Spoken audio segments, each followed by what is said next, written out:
53 বছরের মধ্যে আপনারা তো 5 বছর ক্ষমতায় ছিলেন, আপনাদের নির্বাচন দেখি নাই।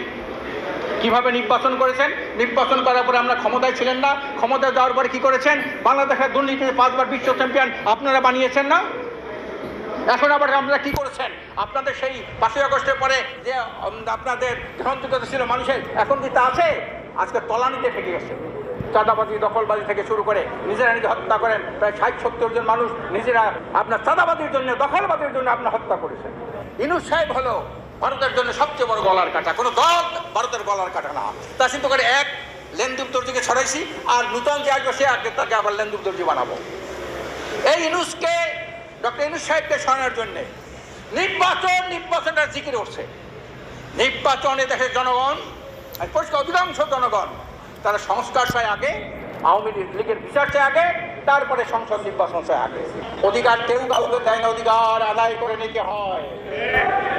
আমি বর্তমান ইউনূস সাহেবকে বলবো, আজকে 53 বছর, 53 বছরের মধ্যে অনেক নেতার পরিবর্তন হয়েছে, অনেক দফার পরিবর্তন হয়েছে, সরকার কাঠামো অনেক পরিবর্তন হয়েছে। এদেশের মানুষ সংসদীয় পদ্ধতি সরকার দেখেছে, প্রেসিডেন্সিয়াল পদ্ধতি সরকার দেখেছে, সামরিক সরকার দেখেছে, তত্ত্বাবধায়ক সরকার দেখেছে, অন্তর্বর্তীকালীন সরকার দেখেছে। এত কিছু দেখার পরেও দেশ ও জাতি তথা মানবতার ভাগ্যের কোনো পরিবর্তন হয় নাই। মানুষ অধিকার প্রতিষ্ঠিত হয় নাই। কেন হয় নাই? আমি ডক্টর ইউনূস সাহেবকে বলতে চাই, আপনার মতো 10 গুণ যোগ্যতা সম্পন্ন লোক যদি বাংলাদেশে ক্ষমতায় বসে, এই দেশের সুশাসন, ন্যায় বিচার, মানবাধিকার রক্ষা, ভোটাধিকার, ধর্ষণ, ছিনতাই, চাঁদাবাজি কোনোদিন আপনি বন্ধ করতে পারবেন না।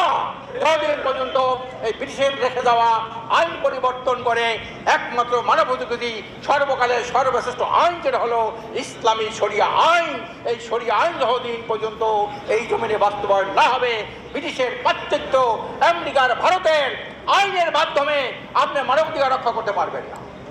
আপনি দুর্নীতি দুঃশাসন বন্ধ করতে পারবেন না, চুরি ডাকাতি বন্ধ করতে পারবেন না। আপনার আমলে 8 বছরে মেয়েরা ধর্ষিত হয় কিভাবে? 6 বছরে মেয়েরা ধর্ষিত হয় কিভাবে?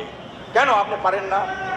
আপনার আমলে এখনো সেই দুরাচার, স্বৈরাচার, ভারতের পাচাটা লেনদুব দর্জি, বাংলাদেশের লেনদুব দর্জি শেখ হাসিনা। এই লেনদুব দর্জির তার যে সহচর ছিল, সেই সহচরগুলি পুলিশ থেকে শুরু করে বিভিন্ন সচিবালয় সেগুলো বসা আছে। আপনি তাকে সরাইতে পারেন না। আপনার ডক্টর ইউনূস সাহেবের সাথে একটা বৈঠকে বলেছিলাম, আপনি এত আন্তর্জাতিক খ্যাতি সম্পন্ন একজন লোক, গ্লোবাল আইকনিক লিডার আপনি। আমরা বলতে চাই, এই যে টাকা চুরি করেছে, টাকা পাচার করেছে, মানুষকে গুম হত্যা করেছে, গণহত্যা চালিয়েছে, মানবাধিকার লঙ্ঘন করেছে, এই চোর ডাকাতগুলি, মানবতার হত্যাকারী এই লোকগুলি পালিয়ে গেল কিভাবে? এটা একটা প্রশ্ন না? পালিয়ে গেল কিভাবে? ভারত বলেছে হাসিনাকে তো আমরা নিয়ে আসি নাই, তোমরা এখানে দিয়ে গেছো, তোমরা তাকে নিয়ে যাও। মানে কি? দেশটা কোথায় যাচ্ছে? তুলনামূলক ভাবে ইউনূস সাহেব আরো ভালো ভালো ভালো 53 বছর ইতিহাসে ইউনূস সাহেব অনেক ভালো, কিন্তু আইন যতদিন পরিবর্তন না হবে। আসলে ব্রিটিশরা কি করেছে? 200 বছর আমাদের শোষণ করেছে না, তারা লুণ্ঠন করেছে না? সেই ব্রিটিশ আইন দিয়ে আমরা একটা সোনার দেশ বানাবেন, নূতন বাংলাদেশ বানাবেন, বোকার স্বর্গে বাস করা ছাড়া কিচ্ছু না। আমেরিকার আইন দিয়ে আপনি দেশ চালাবেন। আজকে ট্রাম্পের একটা বক্তব্য আছে যে ন্যায় বিচার সততা দিয়া শক্তিমত্তা মাপা যায় না, শক্তিমত্তা মাপার একমাত্র মানদণ্ড হলো অস্ত্র শক্তি। আজকের পরে আজকে ফিলিস্তিনে হাজার হাজার মানুষ আজকে সেখানে হত্যা করেছে, নারী শিশুদেরকে হত্যা করেছে। আমেরিকা সেখানে অকাতরে অস্ত্র দিচ্ছে। আমরা এই দেশে কিছু দল আছে আমেরিকার সাহায্য নিয়ে, তাদের পৃষ্ঠপোষকতা নিয়ে তারা ক্ষমতায় বসতে চায়। আমি আগে বললাম, আগে যখন হামাস উপরে আক্রমণ করছে গাজার উপরে, তখন বললাম যে আপনারা এটা প্রতিবাদ করেন না কেন? আমেরিকা খেপে যাবে। আমেরিকাকে এই জন্য করে নাই। এইবার কেন করেন? এইবার না করলে জনগণ খেপে যাবে। কাজে এই জন্যে প্রিয় ভাইরা আমার, সত্য খুঁজতে হবে, সত্য অনুসন্ধান করতে হবে। আমরা সে 92% মানুষ মুসলমান, মুসলমানের সঙ্গে আল্লাহ পাক কোরআন দিয়েছেন ফামান আসলামা ফাউলাইকা তাহাররাও রাশাদা। মুসলমান সে যে সত্যকে খোঁজে, সত্যকে খুঁজে সত্যটাকে গ্রহণ করে। কোন আইন শ্রেষ্ঠ? ব্রিটিশ আইন শ্রেষ্ঠ না আমেরিকার আইন শ্রেষ্ঠ না রোমান আইন শ্রেষ্ঠ না ল্যাটিন আইন শ্রেষ্ঠ না ইসলামী আইন শ্রেষ্ঠ? ইসলামী আইন মানতে এত বাধা কেন? এত অনীহা কেন? ইসলাম হলো শাসকের জন্য, ইসলাম হলো শাসিতের জন্য, ইসলাম হলো যারা ক্ষমতায় থাকে তাদের জন্য, ইসলাম হলো জনগণের জন্য। এই জন্য শাসকরা মনে করে ইসলামী আইন হলে আমি মুক্তি পাবো না, আমারও বিচারে কার্যকর দায়িত্ব হবে। আজকের যারা দেশ এইভাবে শোষণ করলো, দেশটাকে অকার্যকর দেশে পরিণত গেল, ধ্বংসস্তূপে রেখে গেল, তাদেরকে রাজনৈতিকভাবে পুনর্বাসন করার জন্য কোনো কোনো দল পরোক্ষভাবে প্রত্যক্ষভাবে তাদেরকে আহ্বান জানায়।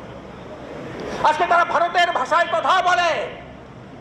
আজকের ইউনূস সাহেব হলো ভারতের জন্য সবচেয়ে বড় গলার কাটা। কোনো দল ভারতের গলার কাটা না। তা চিন্তা করে এক লেনদুব দর্জিকে ছড়াইছি, আর নূতন যে আসবে সে তাকে আবার লেনদুব দর্জি বানাবো। এই ইউনূসকে, ডক্টর ইউনূস সাহেবকে সরানোর জন্যে নির্বাচনের জিকির উঠছে। নির্বাচনে দেশের জনগণ, পরিষ্কার অধিকাংশ জনগণ তারা সংস্কার চায় আগে, আওয়ামী লীগের বিচার চায় আগে, তারপরে সংসদ নির্বাচন চায় আগে। কিন্তু একটা দল তারা খালি নির্বাচন, টিকিট তুলতেছে নির্বাচন। 53 বছরের মধ্যে আপনারা তো 5 বছর ক্ষমতায় ছিলেন, আপনাদের নির্বাচন দেখি নাই। কিভাবে নির্বাচন করেছেন? নির্বাচন করার পরে আমরা ক্ষমতায় ছিলেন না, ক্ষমতায় যাওয়ার পরে কি করেছেন? বাংলাদেশের দুর্নীতিতে 5 বার বিশ্ব চ্যাম্পিয়ন আপনারা বানিয়েছেন না? এখন আবার আপনারা কি করেছেন? আপনাদের সেই 5ই আগস্টের পরে যে আপনাদের গ্রহণযোগ্যতা ছিল মানুষের, এখন কি তা আছে? আজকে তলানিতে ঠেকে গেছে। চাঁদাবাজি, দখলবাজি থেকে শুরু করে নিজেরা নিজে হত্যা করেন। প্রায় 60-70 জন মানুষ নিজেরা আপনার চাঁদাবাজির জন্য, দখলবাজির জন্য আপনার হত্যা করেছেন। প্রিয় ভাইরা, আসুন, আল্লাহ পাক বলছেন তোমরা তোমার ভাগ্যের পরিবর্তন না করলে আমিও তোমার ভাগ্যের পরিবর্তন ঘটাবো না। আসুন সত্য গ্রহণ করি, সত্যকে জমিনে বাস্তবায়নের জন্য চেষ্টা করি। সত্য যদি রাষ্ট্রীয়ভাবে প্রতিষ্ঠিত হয়, ইসলামী শরিয়া বাস্তবায়ন না হয়, তাহলে যতই নেতার পরিবর্তন হোক আর যতই দফার পরিবর্তন হোক, যতই আপনি সংস্কার করেন, কোনো কিছুতে দেশ, জাতি তথা মানবতার কোনো কল্যাণ আসবে না। আসুন, আজকের আমি আবারও বলছি, আজকের এই কাউন্সিলর সমাবেশে আমি সবাইকে সরকারকে আহ্বান জানাবো, প্রধান সরকারের কাছে আপনারা স্মারকলিপি দেন। আমরাও প্রতিবাদ জানাবো যে ন্যায্য দাবি আজকের আওয়ামী ফ্যাসিস্টদের দোসররা কেন ক্ষমতায় থাকে, তাদের পদে বহাল থাকে, আর যারা স্বতন্ত্রভাবে নির্বাচন করেছেন, জুলুম নির্যাতনের শিকার হয়েছেন, তাদেরকে অচিরেই অবিলম্বে তাদেরকে এই পদে পুনর্নিয়োগ দেওয়া হোক। তা নইলে না দিলে তাও হবে, এটা অনেক প্রসারিত হবে। মানুষজন এদের পক্ষে, এই জনস্বার্থে, এই কাউন্সিলরদের পক্ষে আবার কিন্তু রাস্তায় নেমে যাবে।